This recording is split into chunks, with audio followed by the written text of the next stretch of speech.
Hi guys, and welcome to another episode of Kabir Considers.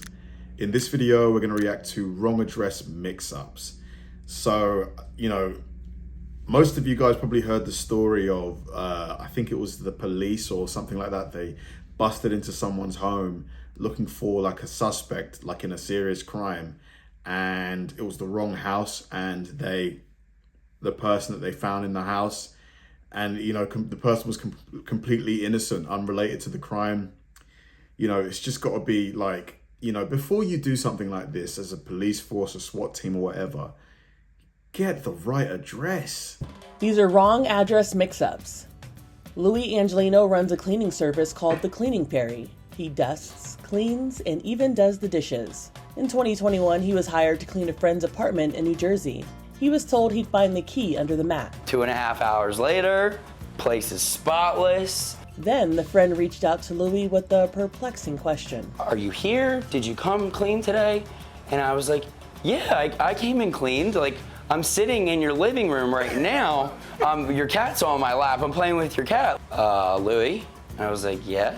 He's like, I don't have a cat. Yep, Louis told Inside Edition's Les Trent that he cleaned the wrong apartment. His apartment was 277. You were in 227. Yes. And you had already finished cleaning the entire place. Exactly. It just so happens that both places had keys under the mat. Oh my This is the apartment Louis mistakenly cleaned. The homeowner was so shocked, he took this video when he came home and saw the place in pristine condition. The couch is all put together. Everything's shining, and there's nothing in the sink. Beth Matzo's husband shot the video. So he said, "You're not going to believe this." I said, "What?" He said, "Somebody broke in and cleaned our apartment." Yeah, I mean, The that's Cleaning Fairy unbelievable. had his work cut out for him at Beth's place. It was filthy. The dust from renovating. You really can't make this stuff up, but here we are. I really, really hope that the couple paid him, for his services. Like, please, or at least maybe the publicity of the news story probably, boosted his business, to be fair.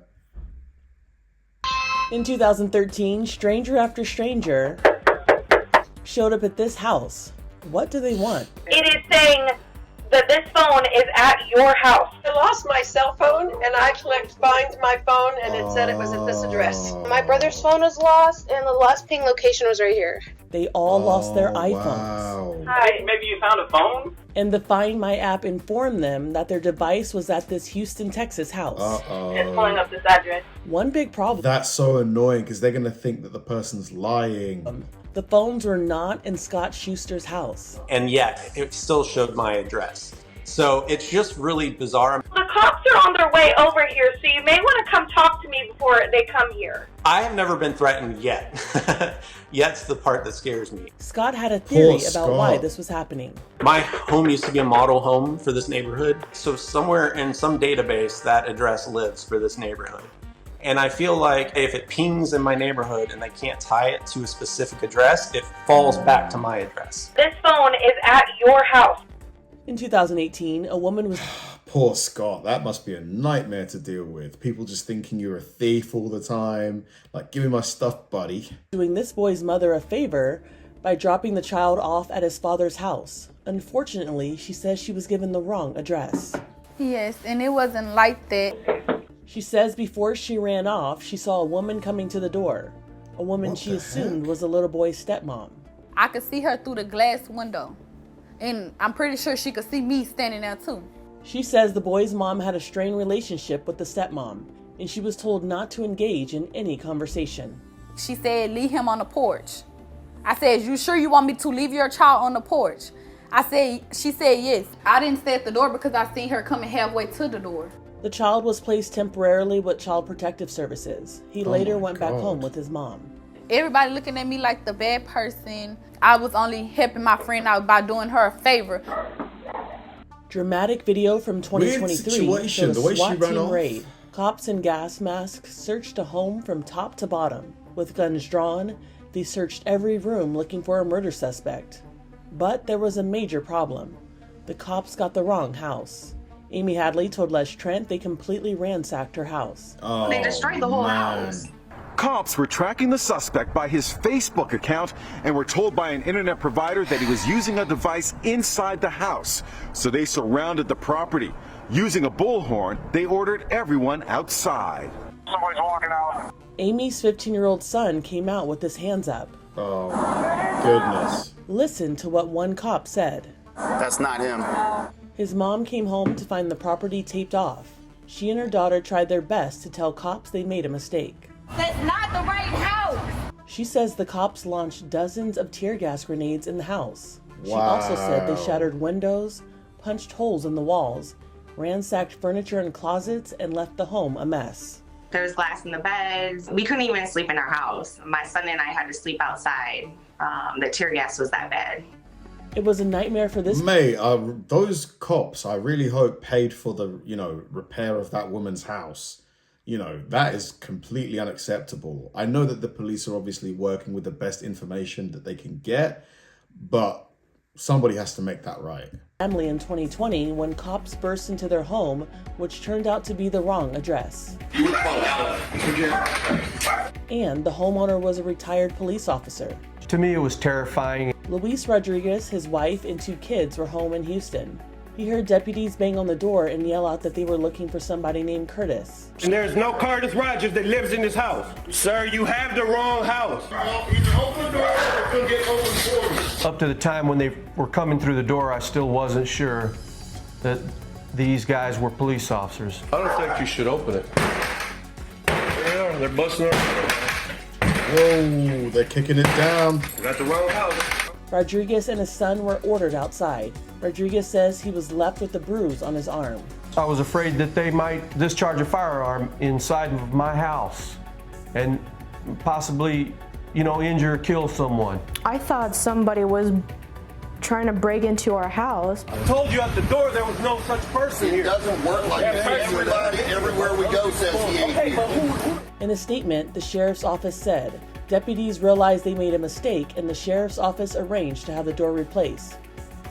The sheriff's office regrets the mistake and the incident is under review. They replaced the door, but imagine that, someone kicking your door down, yelling everybody out. That's not going to be a nice memory to have. Not anything wrong. This was the last thing a family expects to happen to them in their own home. You got the wrong house. In 2020, after this child got lost, he approached this home desperate for somebody to help him. What happened? The 7-year-old was dropped off at the wrong bus stop in Omaha, Nebraska, and didn't know his way home. But I don't want my mom to worry about me. Quincy had no idea how to find his home, but the smart little boy did recognize the home of his friend Max, so he rang the doorbell. That poor kid. That's his mom. My brother just left me out here. Incredibly, this kid looks like he's like 6 or something. That's a young kid. That bus driver, if he tells you that's not where I live, that bus driver shouldn't just leave them there. I'm sorry, that guy should be fired, man. His mom had just returned home. What if someone abducted that kid? 2 minutes earlier. Yeah. He thought he was going to be lost forever, is what he kept saying. He thought he was never going to find his parents. He thought he was never coming home. Come in. I'll come home, okay? I told him that was not my stop. So then he opened the door and then he said, "Get out." Mom Michaela was outraged. Quincy is probably one of the sweetest, most caring and loving kids. So it's like, to be treated like that by an adult just infuriated me. There's a busy intersection directly behind the neighborhood. Anything could have happened. They couldn't be more grateful for Good Samaritan Madison, aka Max's mom. Well done, It's just Madison. the right place, right time situation. I owe you everything. I'm sorry, am I being harsh? I don't think I'm being harsh. A million things could have happened to that kid, Quincy, if he couldn't find Madison. You just kick off a kid off the bus? That kid is like 5 or 6 years old.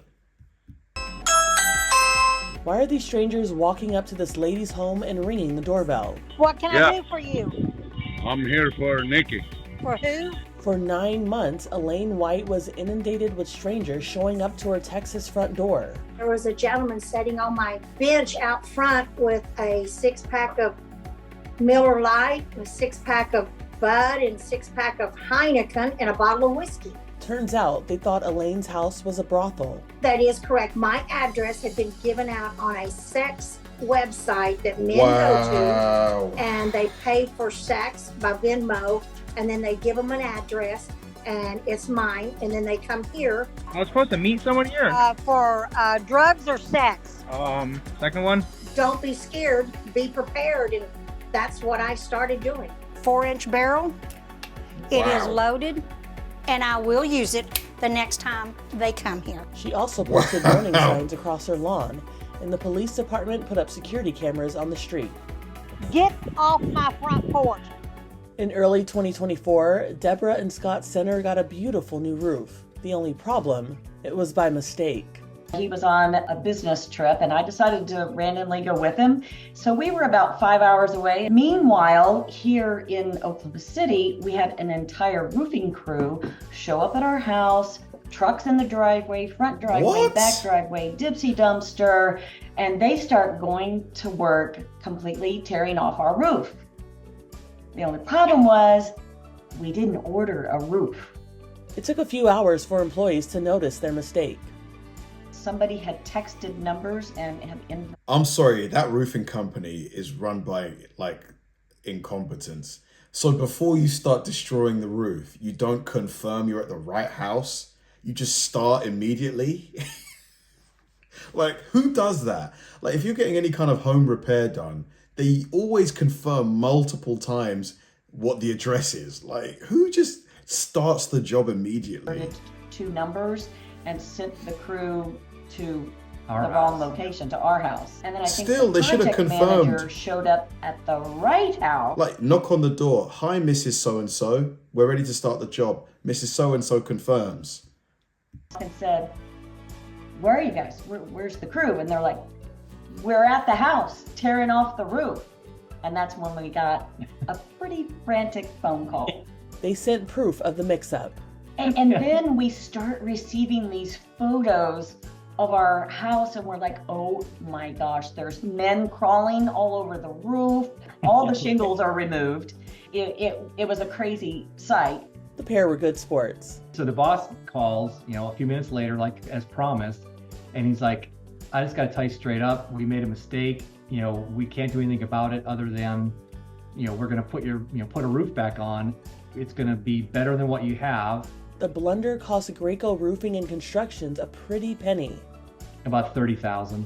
It saved the center's money. They came over here a couple days after they finished it, and he's like, hey, I just want to come and personally apologize. Here's your warranty. Here's the information on the roof. Give it to your insurance company. It's going to save you some money. We've got a new quote now that's going to save us $3,500 a year on our insurance premium. Wow. For Inside Edition did super interesting scenarios. First things first, like, people are still leaving keys to their homes underneath their doormats. If you're still doing that, you should really stop, because come on, that is just dangerous. If you want to leave a spare key somewhere, there's a million other places that are a bit less obvious, right? And the other one, the roofing company, like, I'm just baffled. Like, isn't that weird? They just literally turn up at the house and immediately start destroying the roof, like, without confirming, we're at the right house. That just seemed, because that cost that roofing company 35 grand. Like, thanks for watching, guys, and I'll see you in the next one.